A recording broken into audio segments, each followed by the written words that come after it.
Estado democrático de direito que nos prometem estar agindo dessa forma para protegê-lo. Mas o Estado democrático de direito me jurou que estaríamos todos debaixo das mesmas regras. Mas nós não estamos. Estamos? Uns são mais iguais que outros, outros mais diferentes. Depende de qual a sua ideologia política. Isso é muito claro. Quem nega isso ou é hipócrita ou age de má fé. Hoje nós estamos com esse inquérito aberto que apura fatos futuros, mais uma vez inconstitucional. E certa vez eu fui convocada, né? Foi escalada, senador, para poder prestar depoimento nesse inquérito dos atos antidemocráticos, que eu confesso, o ministro foi um gênio. A PGR falou, arquive. Ele, tudo bem, vou arquivar. Você pediu? Tá bom, não vamos nos estressar por isso. Arquivei. No outro dia ele abriu outro idêntico, com um nome diferente, abrindo um espelho do mesmo inquérito. E todo mundo viu. Todo mundo viu isso acontecer. É o dom da adivinhação que eles têm. É, mas ninguém fez nada, só para constar. Nada foi feito. Esse inquérito andou. E aí eu fui escalada para poder prestar o meu depoimento nesse inquérito. Quando eu perguntei sobre qual era a minha condição para prestar depoimento, ninguém me falou. Eu seria testemunha, eu sou vítima, eu sou acusada. A gente está falando aqui de direitos fundamentais, direitos básicos. O direito à legítima defesa, que nem se os senhores dessa casa quisessem, poderiam derrubar através de uma PEC, de um PL, de qualquer coisa.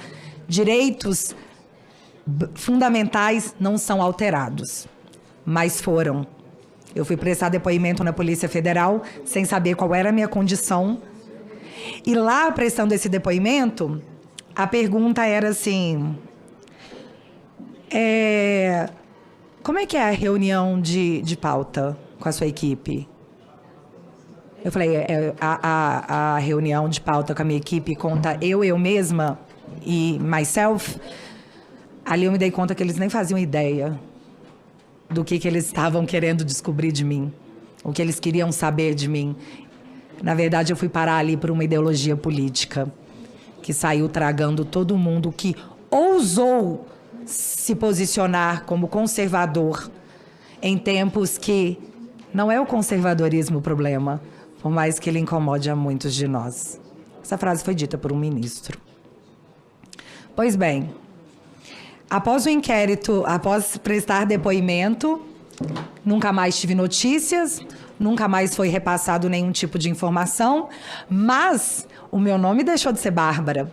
O meu nome agora, quando a mídia me cita, é blogueira bolsonarista investigada pelo STF por espalhar fake news. Isso se chama assassinato de reputação, em inquéritos que nunca têm fim. Deixa eu dizer uma coisa para todos que estamos aqui. Do momento que você tira a humanidade de uma pessoa, chamando ela de nazista, de fascista, de genocida, qualquer coisa que você faça com aquela pessoa, a sociedade tem que tolerar. Porque, afinal de contas, você está livrando o mundo de um fascista, de um genocida. Quem é que vai passar pano por um nazista? Eles nos colocaram esse rótulo para que pudessem falar de nós, sobre nós, o que quisessem, sem que ninguém pudesse refutar, porque senão seria a coisa errada. Olha, você está protegendo o fascista. E, mais uma vez, essa casa se omitiu. As casas se omitiram. Vocês sabem por que isso está acontecendo? Porque nós estamos vivendo períodos diferentes do nosso ordenamento jurídico, porque nós estamos num estado de exceção. Só que esse estado de exceção não foi proclamado por quem tem o direito legal de fazê-lo, que seria o presidente, com a aprovação dessa casa, com a aprovação do Congresso. As medidas autoritárias que são tomadas e observadas por todos nós são feitas e justificadas porque nós estamos em tempos estranhos, nós estamos em tempos anormais. Um ministro da Suprema Corte não tem autorização legal nem judicial e muito menos do povo brasileiro declarar estado de exceção. É necessário que as instituições voltem a funcionar e essa casa, senadores da República, que eu admiro e eu respeito, Vossas Excelências, pela coragem que os senhores têm demonstrado. O Senado da República é a casa que o congressista, que o constitucionalista, em 1988, confiou que, em caso de necessidade, se levantaria. Então, é necessário a sociedade, a população.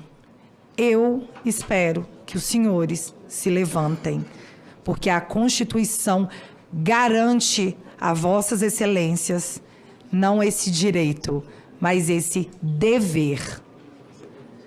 Portanto, a todas as pessoas que no Estado Democrático de Direito, que juram acreditar, estarem, saiba que hoje é com a gente. Amanhã eu não sei. Hoje vocês estão acreditando que a mais alta corte desse país tem um lado, escolheu um lado, e é o lado de vocês. Vocês acreditam nisso? É bizarro falar isso em voz alta. Olha, a nossa Suprema Corte está nos protegendo, o nosso lado. Vocês entendem o quanto isso é absurdo? Identificar isso, apoiar isso em nome de conivência política? Que é o que o nosso Congresso como um todo está fazendo? Mas a censura, ela começa de um lado e ela vai acabar se comportando... Na verdade, ela sempre se comporta na história como esse inquérito, como os inquéritos das fake news e dos atos antidemocráticos. Vai tragar a todos, vai puxar a todos. Cuba está, desde 1959, aguardando a liberdade. Nós não seremos Cuba. Eu espero que não no turno de Vossas Excelências. O que eu estou pedindo aqui é acesso ao Estado Democrático de Direito e ao devido processo legal que me é garantido pela Constituição, a qual todos nós somos regidos. Eu estou pedindo aqui a notícia, baseada na notícia que saiu nos jornais, segundos. Onde um juiz determinou que um processo sobre um traficante fosse anulado porque não cumpriu o devido processo legal. Eu estou falando aqui de um bandido corrupto que lesou uma nação inteira e que teve o seu processo anulado porque, teoricamente, não se cumpriu o devido processo legal. Eu estou aqui falando para Vossas Excelências que eu não estou tendo o devido processo legal. Há anos. E não só eu. Muitos de nós. Então, o que eu estou pedindo aqui, de forma absurda, é o mesmo direito que a justiça deu para um traficante e para um corrupto condenado. Eu estou pedindo aqui o mínimo.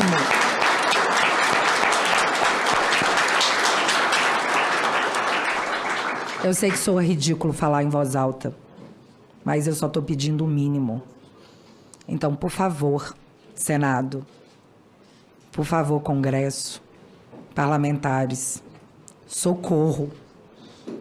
Socorro. Por todas as pessoas que estão na rua, como foi bem dito. Elas não sabem mais para quem pedir ou o que pedir. Elas estão desesperadas porque não confiam mais nos representantes que elas elegeram. Por favor, Congresso, senadores, não decepcionem o povo de vocês, seus pares reais, porque vocês não são políticos, vocês estão políticos, vocês são povo.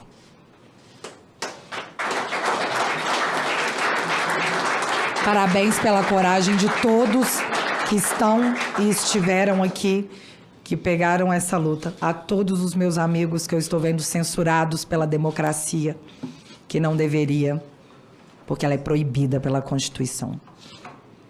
Então, muito obrigado, senadores, congressistas. E é isso. Por favor, nós contamos com todos vocês.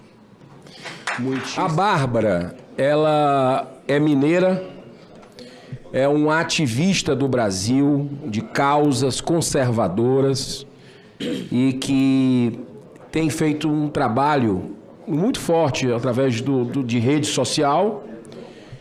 Foi desmonetizada pelo TSE, se eu estiver errado, você me corrige. Foi desmonetizada, foi uma das primeiras a ser desmonetizada. E nós vamos agora ouvir a sociedade, que não deixa de ser.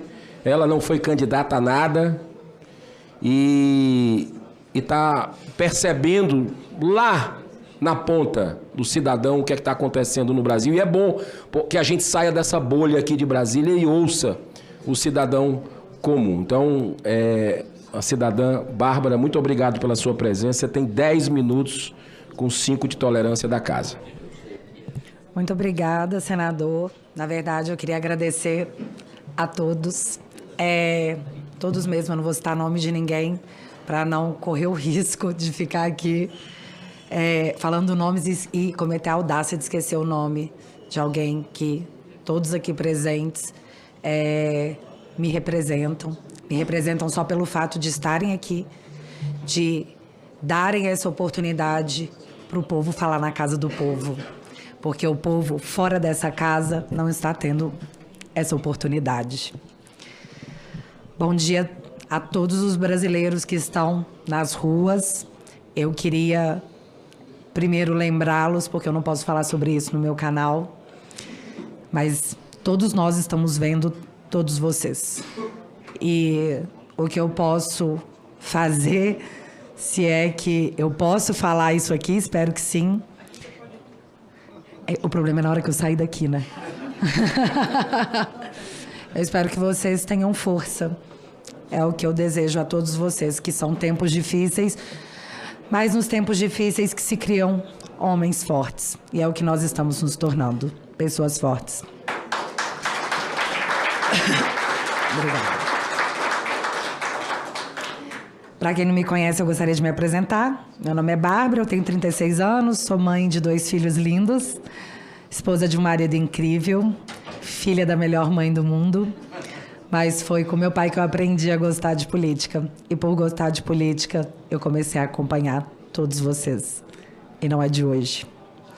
Eu queria comentar um acontecimento. Como eu sou uma pessoa curiosa, que fica de olho nos senhores, eu acompanho essa Casa do Povo, querendo dizer que me sinto representada, mas isso seria uma mentira, e eu não vou mentir para mim mesma, não por todos, mas num contexto geral.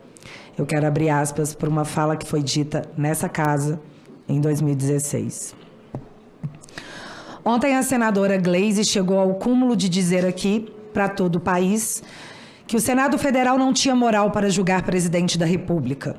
E ao ser interrompido por outra senadora, ele continuou: eu não quero tacar fogo, eu quero dizer que isso não pode acontecer. Como uma senadora pode fazer uma declaração dessas? Exatamente uma senadora que há 30 dias o presidente do Senado Federal conseguiu no Supremo Tribunal Federal desfazer o seu indiciamento e de seu esposo, que havia sido feito pela Polícia Federal. Renan Calheiros fez essa declaração, fecha aspas, e o Renan Calheiros fez essa declaração na frente de um ministro da Suprema Corte. Eu nunca entendi como que essa fala nunca foi investigada, como essa acusação que foi feita aqui nunca foi investigada. Mas é interessante como algumas coisas triviais são de interesse para a investigação. Eu sou investigada em diversos inquéritos. Um deles, o primeiro deles, aberto em 2019, para apurar fake news cometidas contra ministros da Suprema Corte. Eu não vou entrar nem no mérito do quanto isso é inconstitucional, porque é básico. Mas a prova que foi oferecida a nós, acusados, e eu prefiro dizer que somos vítimas desse inquérito, porque é o que somos, foi o apenso 70. Nesse apenso 70, havia um organograma. Nesse organograma tinha uma prova de crime. A crime, no meu caso, era que eu seguia algumas pessoas nas redes sociais, para ser mais exata, no Twitter. Eu não estou falando isso em tom de drama. A prova do crime era que a gente se seguia nas redes sociais. Isso foi apresentado dentro de um inquérito, aberto de ofício, sem a presença do Ministério Público e aceito como prova. Nós tivemos aqui o Fábio Weingarten, nós temos aqui o deputado Marcel expondo provas imensas. E eles falam, não tem provas, não temos provas sobre isso. Mas se seguir no Twitter é a prova de uma organização criminosa. Isso está nos autos que foram disponibilizados. Eu não posso dizer mais porque eu não sei realmente o que tem mais, já que, em pleno 2022, nossos advogados estão há mais de 2 anos tentando acesso a esse inquérito e não conseguem. Esse inquérito inconstitucional foi tornado constitucional pela Suprema Corte para perseguir desafetos políticos, mas eu acredito que eles deram esse nome inquérito das fake news para tentar dar um ar de legalidade, o que nem por si só se convence, já que fake news não é um crime tipificado no Brasil. E não existe crime sem uma lei que antes o preceda. Então, ele é inconstitucional do início ao fim. Porém, nós não paramos no inquérito das fake news. O inquérito das fake news, que abrangeu deputados e senadores, e aqui eu gostaria muito de mencionar o senador Harold de Oliveira, que faleceu. Ele foi uma vítima desse inquérito. E onde estavam os congressistas eleitos pelo povo? Onde estavam os congressistas quando um senador, um senhor, vou falar do Gilberto Gil, né? Que, oh, meu Deus, vocês ofenderam um senhor, como podem? A lei ofendeu um senhor, senador, pares de vossas excelências. E o que vocês fizeram? O que vocês fizeram quando foi o Daniel Silveira? Quando foi a deputada Carla Zambelli? Quando foi o Felipe Barros? Eu não vou ficar aqui citando todo mundo.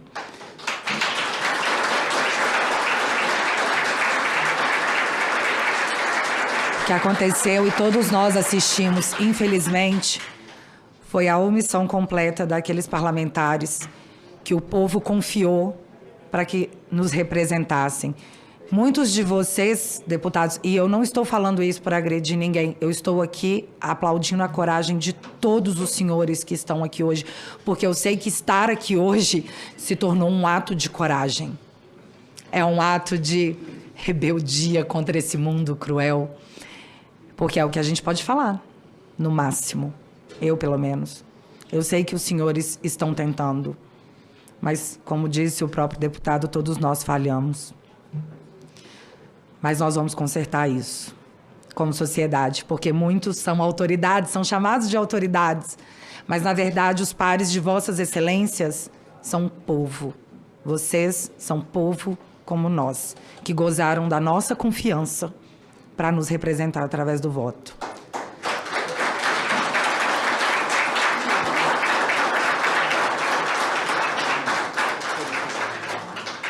Pois bem, a gente falou do inquérito das fake news, esse foi o primeiro, eu gosto de chamar ele de pai.